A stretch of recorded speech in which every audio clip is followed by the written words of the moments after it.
तो इस एपिसोड की शुरुआत वहीं से होती है जहाँ से पिछले एपिसोड खत्म होता। जो जीतन है वो बोलता है कि हाँ ये तो हमारे मास्टर की आवाज़ है, लेकिन फिर भी वो स्टोरी को कंटिन्यू करता है और बोलता है कि तुम प्रिंसेस तुम ठीक तो हो ना। लेकिन असलियत में वो एक पत्थर पे बैठ के चुपैंग को बोल रहा होता है। फिर निंगपेंग बोलता है कि अबे लगता है कि मुझे कुछ करने की ज़रूरत नहीं है, ये सब कुछ अपने आप सॉल्व हो जाएगा। लेकिन वो लड़की बोलती है कि ये हो ही नहीं सकता, ये मुझे अभी देख कैसे सकता है। लेकिन जीतैन उठता है और बोलता है कि नहीं, अभी मेरी बारी है हमला करने की, तो चलो ये जो सारे पत्थर है ये ऐसे हट जाओ।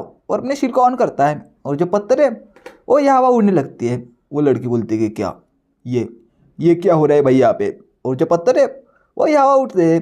तभी जो टीचर साहब है वो हेलीकॉप्टर से बोलता है कि लगता है कि ये जो फाइट है ये और भी ज़्यादा इंटेंस होने वाली है और हमारा जो हेलीकॉप्टर है वो वहाँ तक नहीं पहुँच पाएगा, तो हमें यहाँ से जाना पड़ेगा। और जो लड़की है उसको भी 2-4 पत्थर लग जाती है। वो बोलती कि ये कैसे हो रहा है, मुझे जल्दी इंचैनमेंट करनी पड़ेगी ताकि मैं उनको स्टोरी में फंसा सकूँ। लेकिन तभी कोई उसकी बुक चुरा लेता है और वो होता है चूफैंग। वो बोलता है कि अबे लगता है कि तू बिना बुक का इंचैनमेंट नहीं कर सकती, तो ये कैसा रहा। लेकिन वो लड़की बोलती है कि मेरा चश्मा कहाँ गया, अबे मैं अगर देख नहीं पाऊँगी तो मैं इंचैनमेंट कैसे करूँगी। लेकिन तभी जीतन बोलता कि हाँ फाइनली मैंने तुम्हें पकड़ लिया, तो अभी तूने जो किया ना मैं उसका बदला लेने वाला हूँ, तो तैयार हो जा।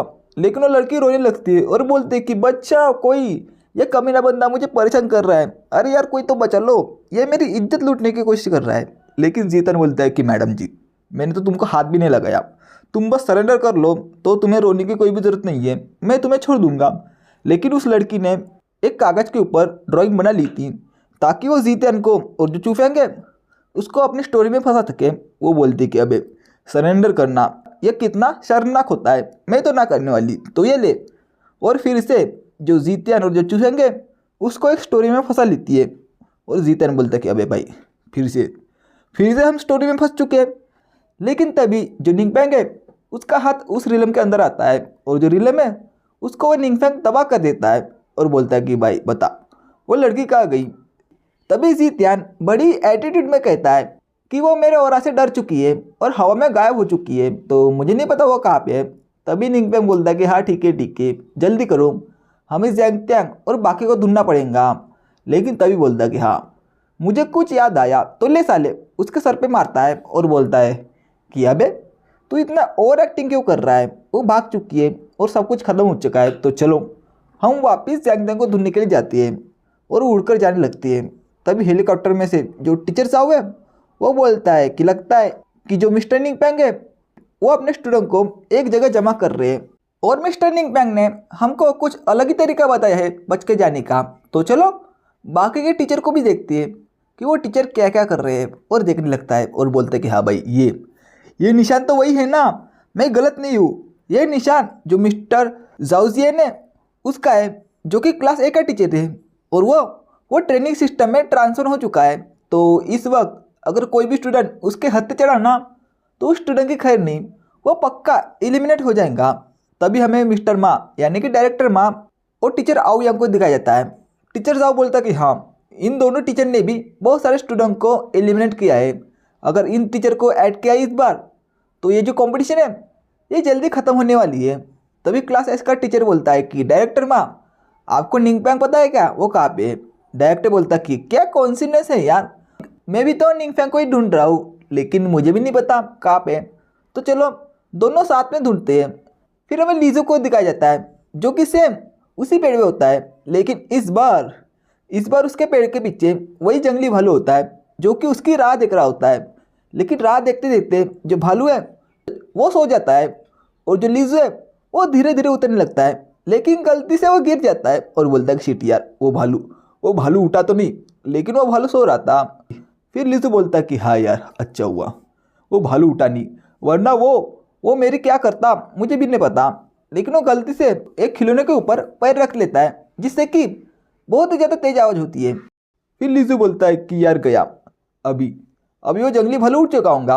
और वैसा ही होता है, जो भालू है वो बिल्कुल उसके पीछे होता है। लीजो बोलता है कि भाई भालू तू फिर से सो जा ना, मैं तुझे लोरी गा के सुला देता हूँ। लेकिन भालू नहीं सोता और वहाँ पे सिर्फ आवाज़ होती है और बिल्कुल उसके पास में एक बंदा होता है और बोलता है कि यार अच्छा हुआ मैं उस भालू के पास नहीं गया, वरना वो भालू मेरे साथ क्या करता वो तो मुझको भी नहीं पता।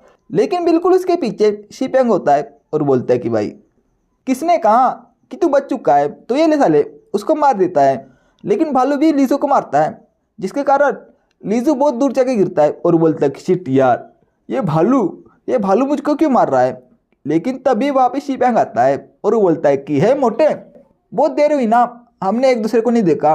लीजू भी बोलता है कि भाई ये तो शीपेंग की आवाज़ है। शीपेंग बोलता है कि मोटे मेरे भाई। लीजू बोलता है कि शीपेंग मेरे भाई आ जा, गले लग जा। लेकिन गलती से उनके सर आपस में टकरा जाते हैं, जिसकी वजह से वो नीचे गिर जाती है। फिर उसी वक्त जो भालू है वो बोलता है कि भाई दो दो शिकार। और ऐसा लगता है कि अभी मेरे 1 महीने का खाना आ चुका है, तो चलो मैं पेट पूजा कर लेता हूँ। लेकिन तभी जो शीपेंग है वो लीजू का माइंड कंट्रोल करता है और एक मुक्का मार देता है, जिसकी वजह से जो भालू है उसका एक हाथ टूट जाता है। और शीपेंग बोलता है कि लीजू हमने एक साथ डिसाइड किया था कि हम एक साथ इस कंपटीशन में पार्टिसिपेट करेंगे, लेकिन तुम तो कहीं अलग ही चले गए, मुझे बहुत देर लगी तुम्हें ढूंढने के लिए। लीजू बोलता कि यार तू कमज़ोर है, तो चल हम दोनों साथ में लड़ते हैं ताकि हम इस कंपटीशन को जीत सके। फिर शिनची होता है, हमें एक सांप को देखा जाता है जिसके सामने एक रोबोट होता है और वो रोबोट लिंगजिंग का होता है। लिंगजिंग बोलते कि यार ये सांप मुझे इरिटेट कर रहा है, तो चलो मैं दिखाती हूँ कि मैंने अपने ट्रेनिंग में क्या क्या किया है। तो ये ले सांप, तू तो ना बचने वाला। और उस सांप के 2 टुकड़े कर देती है, लेकिन वो शौक होती है और बोलती है कि भाई ये सांप डस्ट में क्यों बदल रहा है, ये मर क्यों नहीं रहा।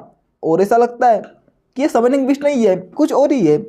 फिर उसके पीछे वही क्लास एस का बंदा होता है जिसने कि ज़ैंगतेंग को परेशान किया था, और वो बोलता है कि मिस बहुत लंबा समय हुआ ना, हमने एक दूसरे को नहीं देखा, लेकिन तुम अभी भी वही लो लेवल का समनिंग स्पेल इस्तेमाल कर रही हो, तो ये तो बहुत ही ज़्यादा शर्म की बात है।